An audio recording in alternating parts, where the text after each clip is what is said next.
गांव में रामू नाम का एक ईमानदार और मेहनती किसान रहता था।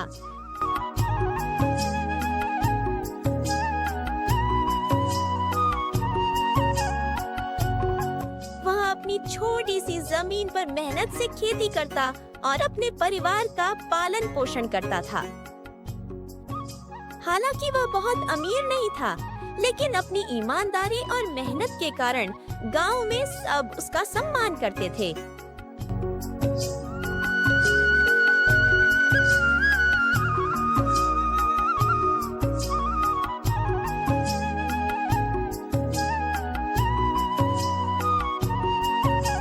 उसी गांव में रघु नाम का एक लालची साहूकार भी रहता था।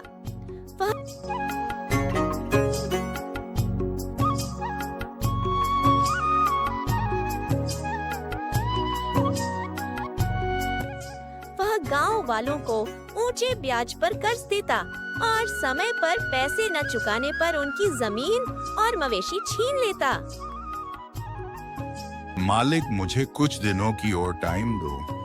मैं आपका सारा पैसा समय पर चुका दूंगा। मैं बहुत गरीब हूँ मालिक, मुझ पर थोड़ी रहम करो। मेरे छोटे छोटे बच्चे हैं, उनके स्कूल की फीस जमा करना है अभी। अगर इस बार टाइम पर पैसे नहीं दिया तो मेरी सारी जमीन ले लेना। मैं आपका सारा पैसा समय पर चुका दूंगा।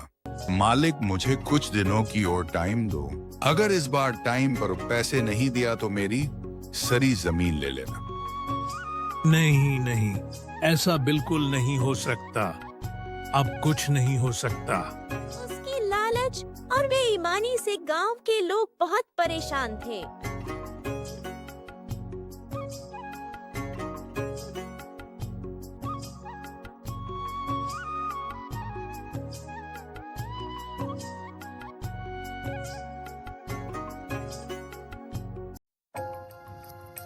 एक साल बारिश बहुत कम हुई, जिससे फसलें सूख गईं।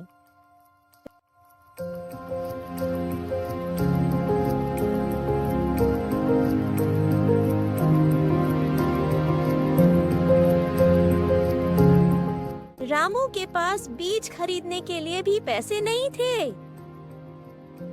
हे भगवान, इस बार तो बारिश ही नहीं हो रही है। अब क्या होगा? बुद्धि उम्मीद लगाया था इन फसलों से, अब कैसे घर चलेगा? मेरे पास तो पैसे भी नहीं है कि लाकर दूसरी बीज लगा दूं।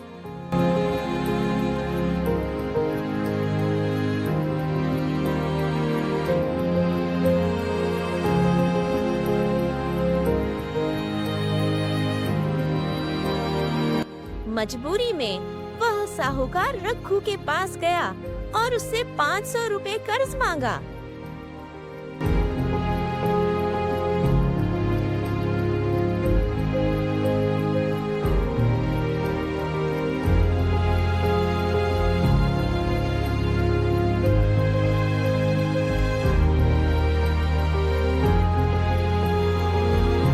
साहूकार जी, आपको तो पता ही है कि इस बार बारिश बहुत कम हुई है, जिससे खेतों में अच्छी फसल नहीं हुई है।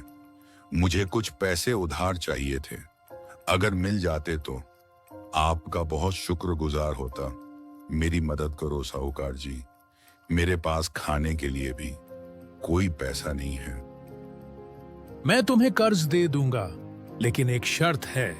अगर तुम समय पर पैसे नहीं चुकाए तो तुम्हारी खेत की आधी जमीन मेरी हो जाएगी। हाँ ठीक है साहूकार जी, आपका बहुत बहुत धन्यवाद साहूकार जी। मैं पूरी कोशिश करूंगा आपके पैसे जल्द से जल्द लौटने की।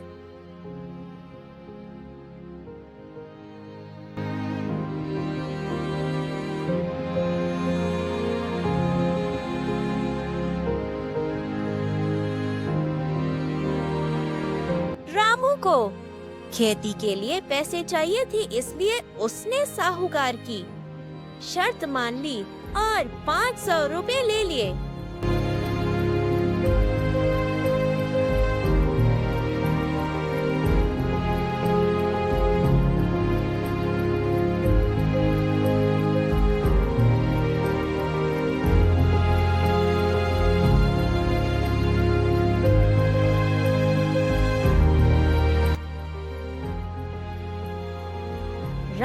जी जान लगाकर मेहनत की।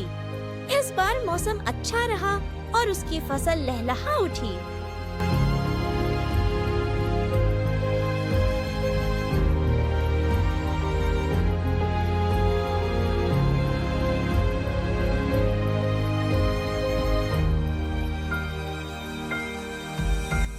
उसने साहूकार का कर्ज चुका दिया। साहूकार जी, मैंने आपसे कहा था ना, मैं बहुत जल्द पैसे चुका दूंगा। इस बार बारिश बहुत अच्छी हुई और मेरी फसल भी बहुत अच्छी हुई। इस बार अगर आप पैसे नहीं देते तो ये सब नहीं हो पाता। ये लीजिए साहूकार जी।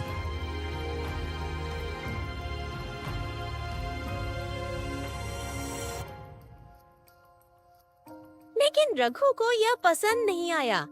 वह चाहता था कि किसी न किसी बहाने से रामू की जमीन हड़प ले। अब क्या करूं मैं? इसने तो टाइम पर पैसे चुका दिया। जल्दी कुछ सोच, नहीं तो ये जमीन तेरे हाथ से निकल जाएगी। अभी कुछ करता हूं।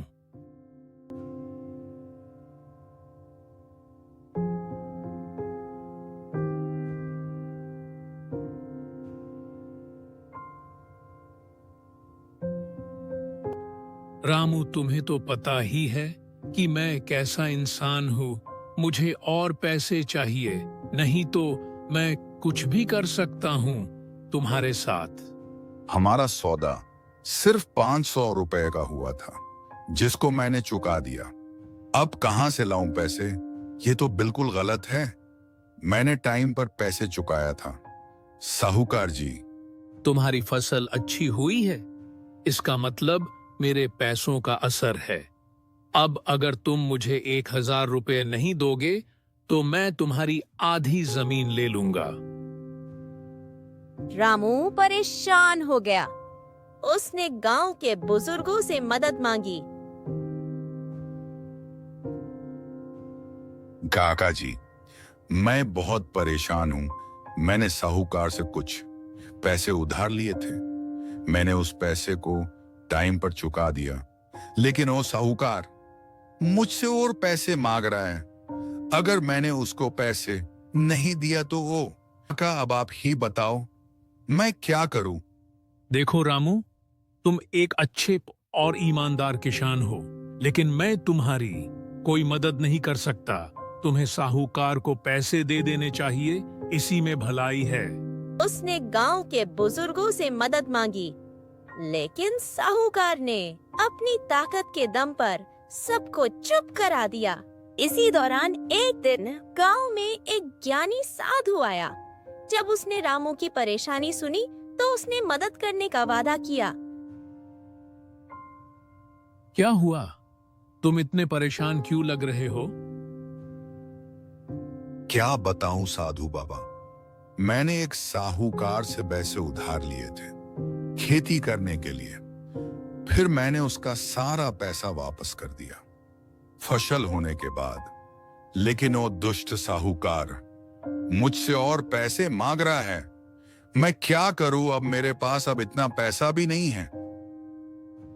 साधु ने साहूकार को अपने पास बुलाया और कहा, क्या ये सच है कि तुमने रामू को पैसे उधार दिए थे और रामू ने टाइम पर पैसे चुका दिया था, पर तुम रामू से और पैसे लेना चाहते हो? और क्या ये सच है कि तुम्हारे पैसों से रामू की फसल अच्छी हुई, और अगर फसल नहीं हुई तो तुम्हारी सारी जमीन इन गांव वालों की हो जाएगी? सुनकर गांव वाले हंसने लगे। साहूकार की चालाकी पकड़ में आ गई। उसने शर्मिंदगी में अपना झूठ कबूल कर लिया और रामू को उसकी जमीन लौटा दी।